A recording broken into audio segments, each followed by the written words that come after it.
Baranagar welfare অ্যাসোসিয়েশনে junior ডাক্তারদের উদ্যোগে অভয়া clinic. গত আগস্ট মাসের 9 তারিখ আরজিকর মেডিকেল কলেজ হাসপাতালে কর্তব্যরত অবস্থায় ধর্ষণ ও খুন করা হয় ডাক্তারি ছাত্রীকে। সেই ঘটনার পর থেকেই শুধু রাজ্য নয়, দেশ নয়, সারা বিশ্ব জুড়ে প্রতিবাদের ঝড় উঠেছে। দোষীদের অবিলম্বে শাস্তি দিতে হবে। যারা এই পাশবিক অমানবিক ঘটনা তাদের চরমতম শাস্তির দাবিও রেখেছেন প্রত্যেকে। এর পাশাপাশি আরজিকর মেডিকেল কলেজ হাসপাতালে জুনিয়র ডাক্তাররা কর্মবিরতিরও ডাক দিয়েছিলেন। তারপরই তারা অবস্থান বিক্ষোভেও বসেন। আজ সেপ্টেম্বর মাসের 8 তারিখ, অর্থাৎ প্রায় 1 মাস হতে চলল, কিন্তু এখনো কোনো রকম তদন্তের অগ্রগতি হয়নি। তাই জুনিয়র ডাক্তারদের কর্মবিরতি অব্যাহত। কিন্তু কেউ যাতে বিনা চিকিৎসায় মারা না যায় তার জন্য প্রত্যেকটা মেডিকেল কলেজে খোলা হয়েছে জরুরি বিভাগ। সিনিয়র ডাক্তাররা এই জুনিয়র ডাক্তারদের পাশে দাঁড়িয়ে রোগী পরিষেবা অব্যাহত রেখেছেন। কিন্তু তারপরও গতকাল এক রোগীর মৃত্যুতে নানান প্রশ্নের মুখে পড়তে হয়েছে এই জুনিয়র ডাক্তারদের। অভিযোগ উঠেছে এই জুনিয়র ডাক্তারদের কর্মবিরতির কারণেই প্রাণ গেছে ওই রোগীর। এরপরেই আজ রবিবার রক্তদান বা অন্যান্য কোনো সামাজিক কর্মসূচি নয়, বরং রোগী পরিষেবা দিতে তৎপর হয়েছেন। তার খোলা হয়েছে জুনিয়র চিকিৎসকদের তরফে টেলিমেডিসিন ক্লিনিক। রবিবার সকালে বরানগর ডানলপ মোড়ে সাধারণ মানুষের পরিষেবা দিতে এই উদ্যোগ আরজিকর হাসপাতালের জুনিয়র ডাক্তারদের একাংশের। দুপুর 12টা থেকে শুরু হয়েছে এই অভয়া ক্লিনিক। আমাদের উদ্যোগ বা আমাদের বক্তব্য সবসময় পরিষ্কার ছিল। আজকে 9 তারিখ থেকে আজকে 1 মাস হয়ে গেল আমাদের দিদি অভয়ার মৃত্যু হয়েছে। মৃত্যু শুধু স্বাভাবিক মৃত্যু নয়, ধর্ষণ করে মৃত্যু হয়েছে, খুন করা হয়েছে বেসিক্যালি। আমরা সেই দাবিতে আন্দোলন শুরু করেছিলাম, শান্তিপূর্ণ আন্দোলন, প্রথম থেকেই সম্ভবত শান্তিপূর্ণ আন্দোলন, যাতে ঠিক মতন বিচার পান। এর মধ্যে আমরা সব জায়গায় কর্মসূচি করে চলেছি। আমরা বারবার তার মধ্যে দিয়ে প্রকাশ করেছি আমরা যে আমাদের চিকিৎসা ব্যবস্থা কোনোভাবেই ব্যাহত হয়নি। বরাবর আমাদের সিনিয়র চিকিৎসক স্যারেরা বা প্রফেসরেরা এর জন্য সবসময় তাদের পুরোপুরি অক্লান্ত পরিশ্রমে চিকিৎসা ব্যবস্থা বহাল অব্যাহত রেখে দিয়েছে। আমরা শুধুমাত্র আন্দোলন করছি, শুধুমাত্র সুবিচার পাওয়ার জন্য। দীর্ঘায়িত যে বিচার এতদিন প্রক্রিয়া হয়ে গেছে, বিচারের হাত সুপ্রিম কোর্টে পৌঁছেছে হাইকোর্টের থেকে, বিচারের হাত বদল হয়েছে, কিন্তু বিচারের আমরা কিছু সুবিচার এখনো পর্যন্ত দেখতে পাচ্ছি না।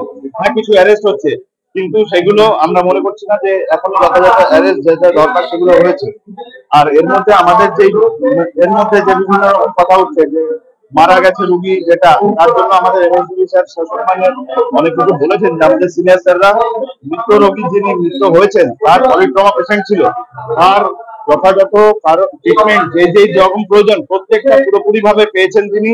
তারপরে তার কিছু মাথার আঘাতের জন্য সে হয়তো মারা গেছেন, কিন্তু পুরোপুরি ট্রিটমেন্ট না পেয়ে মারা যাননি। এটা ভুল ঘটনা হয়েছে। মধ্যে এখন উপস্থিত আছে 24 জন পিজিটি, তার মধ্যে পিডিটি ইনক্লুডেড ডাক্তারবাবু আছে। স্পেশালিটি বলতে আমাদের আছে হচ্ছে dermatology, orthopaedics, PMR, general surgery, psychiatry, I, ENT এবং গাইনি বিভাগ। তার সাথে আমাদের সিস্টার দিদিরাও এসছেন, আমাদের ইন্টার্ন ভাই বোনেরা এসছে আমাদের হেল্প করতে। টোটাল 40 জনের টিম আমরা এসেছি।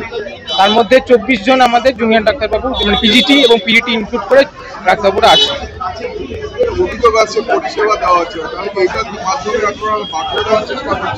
অবশ্যই দেখুন, আমরা ডাক্তারবাবু, আমাদের পেশা ডাক্তারি করা। আমরা পরিষেবা ইচ্ছে করে বন্ধ করে রাখিনি, আমরা বাধ্য হয়েছি। এতদিন বন্ধ করে রাখতে হয়েছে, সেটা বাধ্য হয়েছি। কিন্তু এইটা যে আরজিকর মেডিকেল কলেজে বিভিন্ন কলেজে পরিষেবা বন্ধ আছে, চিকিৎসা পরিষেবা, এটা এক সম্পূর্ণ ভুল।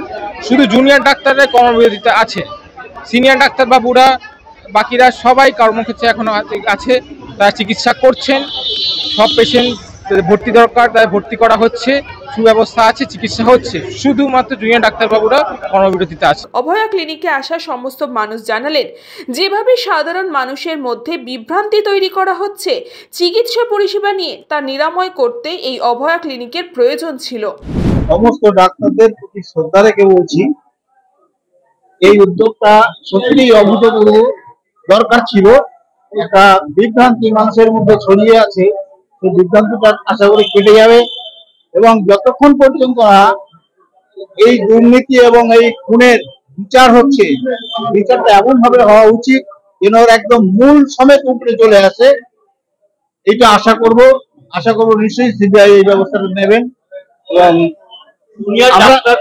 আমরা জিতবো, এটাকে সমর্থন করছেন? অবশ্যই সমর্থন করছি বলেই তো এসেছি। এই উদ্যোগকে সাধুবাদ জানাই এবং এই উদ্যোগের প্রতি সংহতি জানাতেই আজকে আমি এখানে এসেছি। আমার 67 বছর বয়স, আমি নিজে একজন কার্ডিয়াক পেশেন্ট, আমি একজন ডাক্তারের অধীনে ট্রিটমেন্টের মধ্যে আছি, তবু আমি এসেছি এই অভয়া ক্লিনিক। এই জন্য এই ফ্যাক্টটা আমি সযত্নে রেখে দিতে চাই এবং এই জুনিয়র ডাক্তাররা এর আন্দোলনের বিরুদ্ধে একটা অংশ থেকে যে অপপ্রচার চালানো হচ্ছে, এরা মানুষকে পরিষেবা দিচ্ছে না, এই যে অপপ্রচার তার বিরুদ্ধে দাঁড়িয়ে এরা যে মানুষের, বিশেষ করে গরিব মধ্যবিত্ত মানুষের পরিষেবার জন্য বিভিন্ন জায়গায় এই ধরনের বিনামূল্যে ক্লিনিক খুলে তাদেরকে পরিষেবা দিচ্ছেন, ওষুধ পর্যন্ত দিচ্ছেন। এই যে সামাজিক উদ্যোগ, এই উদ্যোগকে আমি ধন্যবাদ জানাই এবং এই উদ্যোগের মধ্য থেকে এরা ওই ধরনের যারা অপপ্রচার করছে তাদের মুখের উপরে একটা খুব জবাব ওরা দিচ্ছে।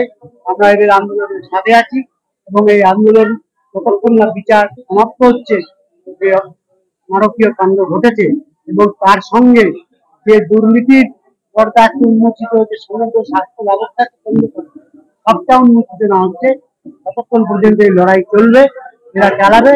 আমরা সাধারণ মানুষ এই লড়াইয়ের সাথে। না ডাক্তার দেখাতে পারছিলাম না, আসলে বুঝতে পারছিলাম না ডাক্তাররা দেখবেন কি দেখবেন না, যার জন্যই এইখানে হ্যাঁ জানতে পেরে এখানে দেখলো, খুব ভালো দেখলো, ভালো লাগলো, একদম খুব ভালো পরিষেবা।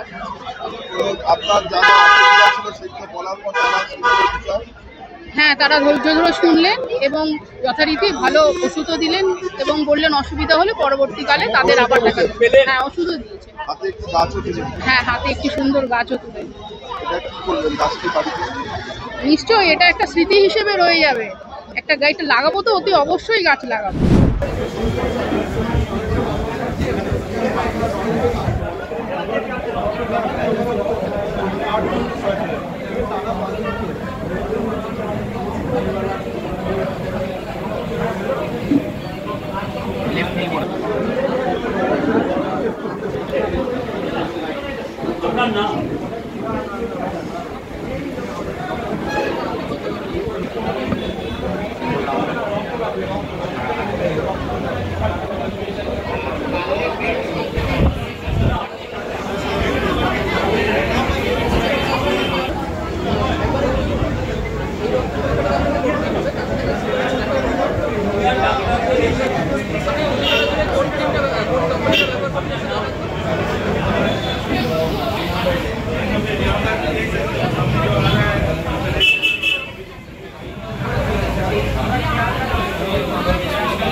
News Pongo time.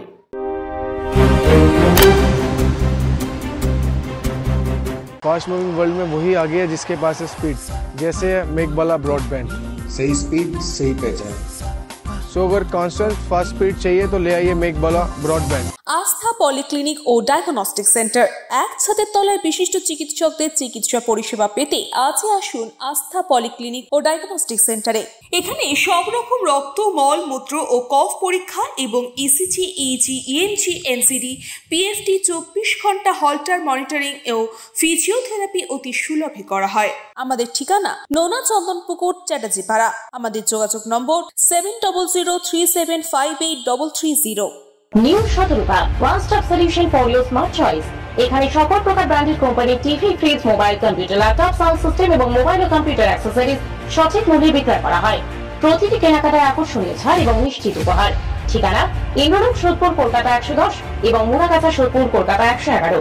Animesh Suzuki, BT road, Agarpara. Motorcycle মানে সুজুকি। মোটরসাইকেল সেল এবং সার্ভিস করানো হয় অত্যাধুনিক যন্ত্রের মাধ্যমে। এখানে অত্যাধুনিক মডেলের বিভিন্ন গাড়ি পাওয়া যায়। পাবেন Suzuki Hayabusa, Suzuki Gixxer, Suzuki Bergman, Suzuki access 125 এবং সাথে সার্ভিস সেন্টারের সমস্ত সুবিধা। আমাদের শাখা আগরপাড়া, ব্যারাকপুর ভিআইপি তে। সকলকে সাদর আমন্ত্রণ। ওম সাই ব্যাংকুয়েট অ্যান্ড গেস্ট হাউস। আপনার পরিবারের যে কোনো সামাজিক অনুষ্ঠানের জন্য আসুন ওম সাই ব্যাংকুয়েট অ্যান্ড গেস্ট হাউসে। এই অঞ্চলের সবচেয়ে বড় সেরা ব্যাংকুয়েট। সিজন টাইমের ভিড় এড়াতে এখনই বুকিং করুন। আমাদের ঠিকানা ডাক্তার গোপাল চ্যাটার্জি রোড, সোদপুর, গির্জা। আমাদের যোগাযোগ নম্বর 9051714263।